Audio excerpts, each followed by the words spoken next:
एबटाबाद में दिमागी सेहत के हवाले से अयूब कॉम्प्लेक्स की शोबा नफ्सियात के ज़ेरे एहतमाम सेमिनार का इनेकाद किया गया।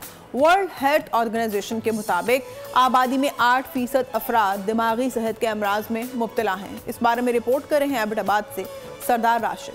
एबटाबाद में दिमागी सेहत के हवाले से अयूब मेडिकल कॉम्प्लेक्स की शोबा नफ्सियात के ज़ेरे एहतमाम सेमिनार का मकसद बढ़ते हुए मरीजों को फौरी इलाज के लिए शऊर की आगाही फराहम करना था। वर्ल्ड हेल्थ ऑर्गेनाइजेशन के मुताबिक आबादी में 8% अफराद दिमागी सेहत के अमराज में मुब्तला हैं। पाकिस्तान में शोबा नफ्सियात में 5000 डॉक्टर्स हैं जो मरीजों की तादाद के बरक्स नाकाफी हैं। We wanted to celebrate Mental Health Day with schools and colleges and with the heads of various educational institutions invited today, which we'll talk more in the panel discussion, is youth mental health. Seminar में हुकूमती सतह पर सेहत के शोबे में budget बढ़ाने पर जोर दिया गया।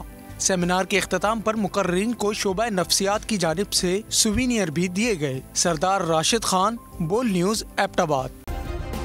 सब्सक्राइब करें और बेल दबाएं ताकि कोई खबर रह न जाए।